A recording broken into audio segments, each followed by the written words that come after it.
અમદાવાદમાં ઉત્તરાયણની ધામધૂમથી ઉજવણી કરવામાં આવી રહી છે। હાર્દિક પટેલ અને જિગ્નેશ મેવાણીએ પણ પતંગ ઉડાડી છે। નિખિલ સવાણીએ પણ પતંગ ઉડાડવાની મજા માણી છે। આપ આ દ્રશ્યો જે જોઈ રહ્યા છો આપના ટીવી સ્ક્રીન પર, તેમાં જોઈ શકો છો કે સેલિબ્રિટીઝ તેમની ઉત્તરાયણ કેવી રીતે ઉજવી રહ્યા છે। નાચી ગાઈને પતંગ ઉડાડીને તેઓ મજા કરીને ઉત્તરાયણનો આનંદ લૂંટી રહ્યા છે।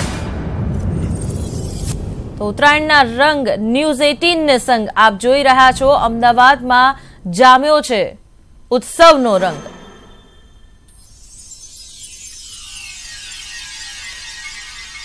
તો અમદાવાદમાં કેવી ચાલી રહી છે ઉત્તરાયણ તેની વિગતો સાથે જોડાયા છે સંવાદદાતા વિભુ। જ્યારે સુરતમાં કેવા છે ઉત્તરાયણના રંગ તે જાણીશું સંવાદદાતા કીર્તેશ પટેલ પાસેથી। સૌથી પહેલા વિભુ આપની પાસેથી જાણવા માંગીશું, બપોરનો સમય થઈ ગયો છે, છત પર ઊંધિયું જલેબીની જયાફત લોકો માણી રહ્યા છે, ત્યારે કેવા દ્રશ્યો દેખાઈ રહ્યા છે આ તહેવારને લઈને?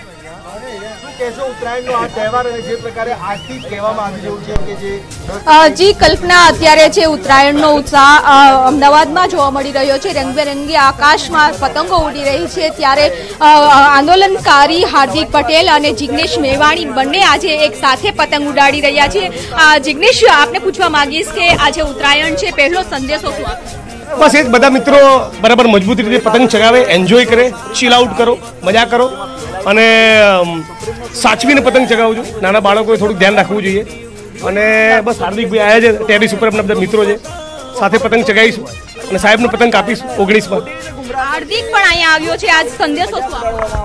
સંદેશ તો અમારી એકતાનો જ સંદેશ છે અને તહેવાર એટલે સેલિબ્રેટ કરીએ છીએ જાણે, બીજું કંઈ વિશેષ આમાં ખાસ પોલિટિકલી કે કોમેન્ટ આજે કરવાનો મતલબ નથી। દિલ્હી બી પહોંચે, ગુજરાતમાં તો બરાબર ચગી રહ્યો છે, દિલ્હીમાં પહોંચે કે નહીં બે નંબરની વાત છે। હાર્દિક પટેલ પણ અત્યારે અહીં પતંગ ચગાવવા આવી રહ્યા છે। હાર્દિક, ખાસ કરીને આજે ઉત્તરાયણ છે, જિગ્નેશ મેવાણીને ત્યાં પતંગ ચગાવી રહ્યા છો, બંને સાથે મળીને આજે પતંગ ચગાવી રહ્યા છો, શું સંદેશ? જબરું થઈ ગયું કે હવે તો દોરીમાં ભ્રષ્ટાચાર આવી ગયો, બે પતંગ ચગાવી કોઈ કાપીને જતું રહે, તો કહેવાનો મતલબ ઘણા દિવસથી અમારા બંનેને વાત પણ થઈ હતી કે ઉત્તરાયણમાં આપણે મળીશું અને જે રીતે ગુજરાતની અંદર જાતવાદની રાજનીતિ થતી હોય છે એની અંદર અમે બંને મિત્રો ભેગા થઈને સમાજની સમરસતા કઈ રીતે બની રહે, સમાજ એકતાના માર્ગે કઈ રીતે આગળ વધે એનો આ પ્રયાસ છે।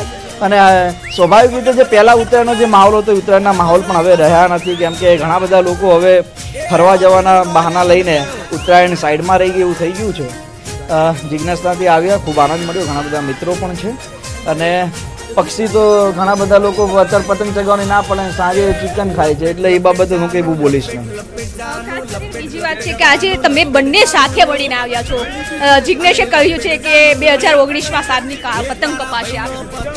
બિલકુલ, જે ખોટા લોકો હશે, જે ચાઇનીઝોના મિત્ર હશે, એને બિલકુલ દેશી દોરી પતંગ કાપશે। આજે ઉત્તરાયણ છે, જો કે ઉત્તરાયણના માહોલ ઉપર જ આપ આવ્યા છો, પરંતુ ખાલી એક પ્રશ્ન પૂછવા માંગીશ આપને કે આજે સવર્ણની જે અનામત લાગુ કર્યું છે ગુજરાતમાં, આજથી જ થયું છે, આપ શું કહેશો? બધા કામમાં ગુજરાત પહેલું જ હોય છે, ભ્રષ્ટાચાર કરવામાં પહેલું, કોઈકને એન્કાઉન્ટર કરવામાં પહેલું, દેશદ્રોહ લગાવવામાં પહેલું અને વાદી 10% EBC આપવામાં તો નો ડાઉટ એમને લાગુ કરી છે, વેલકમ, બટ એ મુદ્દો હજુ સુપ્રીમ કોર્ટમાં મૂકેલો છે કોઈકે, તો સુપ્રીમ કોર્ટના નિર્ણયની પણ આપણે રાહ જોવી પડશે। માન લો કે સુપ્રીમ કોર્ટ નિર્ણય વિરોધમાં આપશે તો પછી 10% EBC હું નથી માનતો કોઈ જરૂર હોય। અને અમે તો પહેલાં પણ કહ્યું છે, કોઈ પણ ગરીબ વ્યક્તિ હોય, ચાહે દલિત હોય, ચાહે ST SC હોય, ચાહે OBC હોય, ચાહે સવર્ણ હોય, દરેક ગરીબને પોતાને ન્યાય આપવો જોઈએ। 2019ની ચૂંટણી આવી રહી છે, શું આગળનો પ્લાન? ઘણા બધા લોકો ખોટી અફવાઓ અત્યારથી ઉડાડવાનું ચાલુ કર્યું છે, જેમ કે 2017માં પણ કે હાર્દિક ચૂંટણી લડવાનું તો અહીંયાથી લડશે, અત્યારે પણ બનારસની વાત, કોઈક મહેસાણા, કોઈક અમરેલીની વાત કરે છે। મેં પહેલાં પણ કહ્યું કે જ્યાં સુધી મારી જોડે સમસ્યાનું સમાધાન ન આવે ત્યાં સુધી ચૂંટણી લડવાની મારી કોઈ તૈયારી નથી। હું લોકોના કામ કરું છું અને મને ગૌરવ છે કે 10% EBC અત્યારે જે આપી છે, નો ડાઉટ એ લાગુ થશે એની વાત અલગ છે, પણ અમારી લડાઈ દરેક માર્ગે સાચી હશે। આ તો પહેલી જીત છે, હજુ યુવાનો માટે, ખેડૂતો માટે લડવાનું છે, દરેક લોકોને ન્યાય અપાવીને એમને વિજેતા બનાવવાના છે। આજની શુભકામના તમામ લોકોને મકર સંક્રાંતિના ઐતિહાસિક તહેવારની હાર્દિક શુભકામના પાઠવું છું। સૂર્ય જેવું તેજ દરેક લોકોને મળે, સુખી અને સમૃદ્ધ લોકો થાય, આરોગ્યમય રહે અને દરેક લોકો પોતાના પરિવારને નજરમાં રાખીને, પોતાના પરિવારને ધ્યાનમાં રાખીને આ ગુજરાત સરકાર સામે, પોતાના અન્યાય સામે લડે। કોની સામે લડે આજે પતંગ ચગાવી રહ્યા છે દરેક મિત્રોને એક સંદેશો આપ્યો છે. ખાસ કરીને આપને અહીં માહોલ બતાવવા માંગીશ કે આજુબાજુનો પણ માહોલ અહીં પતંગ ચગાવી રહ્યા છે, ઉત્સાહ મનાવી રહ્યા છે. ખાસ કરીને નાના બાળકોથી સહિત તમામ લોકો આવી જાય ધાબા ઉપર જ છે અને આ તમામ લોકો પતંગ ઉડાડી અને લોકો મજા લઈ રહ્યા છે. ત્યારે સાથે સાથે હાર્દિક પટેલ અને જિગ્નેશ મેવાણીએ એક સાથે પતંગ ચગાવી અને એકતાનો સંદેશો આપ્યો છે. જી કલ્પના. જી વિભુ, સુરતમાં જો વાત કરીએ કીર્તેશ, કેવો માહોલ જોવા મળી રહ્યો છે? બપોરનો સમય થઈ ગયો છે, લોકો જમવા માટે છત પર જમવાનું પહોંચાડી રહ્યા છે અને અહીં જ જમણવાર કરી રહ્યા છે. ત્યારે કેવા દ્રશ્યો જોવા મળી રહ્યા છે હાલ સુરતમાં?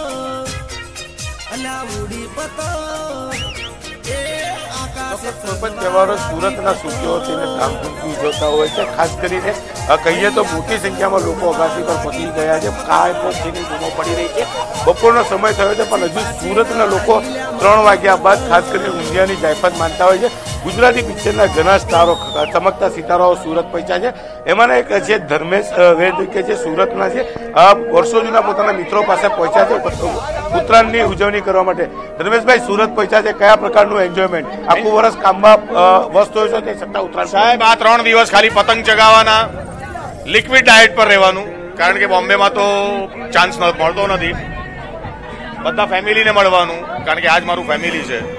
અને એમ કહી શકાય કે મારી હેક્ટિક લાઈફમાંથી આ 3 દિવસ જે હું અહીંયા મારી એનર્જી ભેગી કરીને 1 વર્ષ ત્યાં કામ કરું છું, એટલે હું રાહ જોતો હોઉં છું કે ક્યારે ઉત્તરાયણ પાછી આવે. દર વર્ષે આવો છો, આજ ગ્રુપ હોય છે, દર વર્ષે કંઈક નવું કરતા હો છો? આ વખતે અમે લોકોએ ખાવાની પેટર્ન પણ ચેન્જ કરી છે. જે એક્સરસાઇઝ અને ડાયટ પર છે, લિક્વિડ ડાયટ પર, એ લોકોનું ડાયટ પણ ચેન્જ થયું છે. અને આ જે અમારી દીપ્તિ છે, આ બધાનું બહુ ધ્યાન રાખે છે. એમ કહી શકાય કે અમારી અન્નપૂર્ણા છે. આખું મેનુ આ નક્કી કરે છે. અમારા લિક્વિડ ડાયટનું મેનુ પણ આ જ નક્કી કરે છે. દીપ્તિબેન, જે રીતનું આયોજન છે, ગુજરાતી ફિલ્મ સ્ટાર તમારી જોડે વર્ષો જૂના મિત્રો છે, દર વર્ષે ઉત્તરાયણ કરે છે. આ લોકો કોઈ માટે હું સ્ટાર નથી, આ તો કેમેરા છે. બાકી આ લોકો બધા અમારા કપડા કાઢે એવા છે. ચોક્કસ ઘણા મિત્રો એમની સાથે છે, આપણે એમની જોડે વાત કરવાનો પ્રયાસ કરીશું. શું કેવું છે એમનું, કઈ રીતે ઉજવણી કરતા હોવ છો? બસ દર વર્ષની જેમ દર વર્ષે અમે લોકો આ ટાઈપના એન્જોય કરતા હોય ને મજા આવે. અમારે ધર્મેશભાઈ આવે તો વધારે મજા આવે ઉત્સાહમાં. વર્ષે એક વાર ભાઈ આવે અમારા માટે ખાસ કે મજા આવે ને આવતા રહે તો અમારે એવી ઈચ્છા છે ને મજા તો આવે જ છે ઓલરેડી અત્યારે પણ. મહિલાઓ છે, ખાસ કરીને મહિલાઓ ટેરેસ પર ડાન્સ કરતા જોવા મળ્યા છે. કઈ રીતે એન્જોય કરો છો ઉત્તરાયણ? ફૂલ્લી ડાન્સ, એન્જોય, ખાવા પીવાનું, ઊંધિયું, પૂરી, ભજીયા, એવી રીતે અમે એન્જોય કરીએ છીએ. અને અમારા જે ફેવરેટ છે સ્ટાર ધર્મેશભાઈ વ્યાસ, એમની જોડે દર વર્ષે ખૂબ મજા આવે છે. અને આયોજન કરનાર જે છે દીપ્તિબેન પંચાલ, એની સાથે બી ખૂબ એન્જોય કરે છે. અન્ય એક મહિલા મિત્ર છે, શું કહેશો, કઈ રીતે ઉત્તરાયણનું એન્જોય? સવારથી અમે ટેરેસ પર નાસ્તા, પાણી, ડાન્સ, ઊંધિયું, પૂરી ખાઈને બહુ જ મજા કરીએ છીએ. અને ધર્મેશભાઈ પણ આવે છે, એ મારા કઝિન બ્રધર છે, એટલે અમે એની સાથે પણ એટલી જ મજા કરીએ છીએ. કહી શકાય કે સુરતના લોકો અગાસી પર પતંગ તો ચગાવે છે, પણ ઊંધિયું અને પૂરીની જાયફત પણ માનતા હોય છે. ખાસ કરીને ગુજરાતી પિક્ચરના કેટલાક સ્ટાર કહેવાય, સ્ટાર સુરત પોતાના જૂના ગ્રુપમાં પોતે જ આખું વર્ષ પોતાના કામમાં વ્યસ્ત હોય છે. પણ આ 3 દિવસ સ્પેશિયલ ઉત્તરાયણમાં પતંગ ચગાવવા માટે જ્યારે પહોંચે છે ત્યારે તેમના મિત્ર વર્તુળ સાથે ખૂબ જ એન્જોય કરતા નજરે જોવા મળ્યા છે. આભાર વિભુ અને આભાર કીર્તેશ આપનો પણ. સુરત અને અમદાવાદમાં કેવો વાતાવરણ છે, કેવો માહોલ છે ઉત્તરાયણનો તે આપ જોઈ શકો છો આપણી ટીવી સ્ક્રીન પર. અહીં લોકો નાચી ગાઈને પણ ઉત્તરાયણની ઉજવણી કરતા દેખાઈ રહ્યા છે.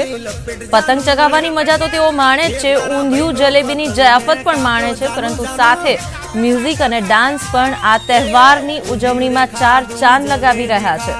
તો નાના બાળકોથી લઈને વૃદ્ધો સુધી તમામ સપરિવાર છત પર જોવા મળે છે વહેલી સવારથી. અને બપોરના સમયે પણ હાલ પવન સારી ગતિએ ફૂંકાઈ રહ્યો છે, તો લોકો આ મોકાને, આ તકને જવા દેવા નથી માંગતા અને હાલ પણ પતંગ ચગાવવાની મજા માણી રહ્યા છે. વડોદરાથી સંવાદદાતા ફરીદ આપણી સાથે જોડાયા છે, તેમની સાથે વાતચીત કરીશું. ફરીદ, હાલ બપોરનો સમય થઈ ગયો છે, સ્વાભાવિક રીતે પવનમાં થોડોક ઘટાડો થતો હોય છે ગતિમાં. હાલ વડોદરામાં કેવો પવન દેખાઈ રહ્યો છે? જો પવન સારો હોય તો કેવો વાતાવરણ છત પર જોવા મળી રહ્યું છે?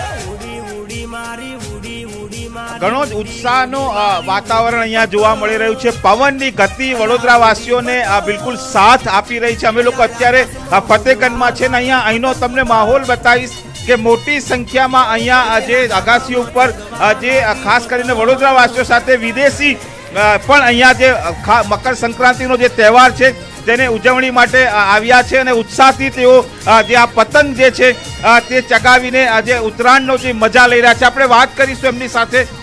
From which country you are? I'm from the UK, I'm from England. This is a very colourful festival of India. How do you enjoy? Absolutely, it's carnival. It's a completely colourful, lively mad festival. It's brilliant. We went to the kite auction yesterday and bought all the kites, and everyone was blowing their trumpets and making lots of noise, and it was joyful. It was wonderful. From early morning, you are here at the terrace. Now, what's your plan till evening? I think we're going to stay all together and probably eat some more sesame snaps. The food is amazing, like this, incredible. So yeah, I think we're just going to party and enjoy and fly kites and enjoy each other's company. કલ્પના, ચોક્કસ અહીંયા આગળ એક ઉત્સાહનો માહોલ છે. અહીંયા જે મકર સંક્રાંતિનું જે આખું જે પર્વ જે છે એને ખાસ ફિલ્મકાન કરવા માટે વિદેશથી પણ આવ્યા છે અને આપ જોઈ રહ્યા છો કે મોટી સંખ્યામાં લોકો અહીંયા આગળ અગાસી ઉપર જે ખાસ કરીને જે પવનની ગતિ જે છે એ કલ્પના બિલકુલ સાથ આપી રહી છે અને તેને લઈને વડોદરાવાસીઓમાં જે ઉત્સાહ જે છે તે અનેરો છે. આપણે વધુ પતંગ રસિયાઓ સાથે વાત કરીશું. How you enjoy this kite festival in India? It's been amazing so far. We had such a great time and meet such a great people. It's been incredible.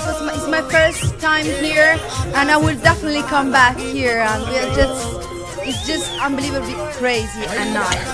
અહીંયા બિલકુલ પતંગની સાથે સાથે આપ જોઈ રહ્યા છો કે સેલ્ફી પણ લેવામાં આવી છે. શું કહેશો? તમારી સાથે તમારા મિત્રો છે જે ખાસ વિદેશથી અહીંયા એન્જોય કરવા માટે આવે છે મકર સંક્રાંતિને, તમે પણ ઉત્સાહમાં દેખાઈ રહ્યા છો. ચોક્કસ, આપણો બહુ મોટો તહેવાર છે ને અમે એ લોકોની સાથે બહુ એન્જોય કરી રહ્યા છીએ. Thank you.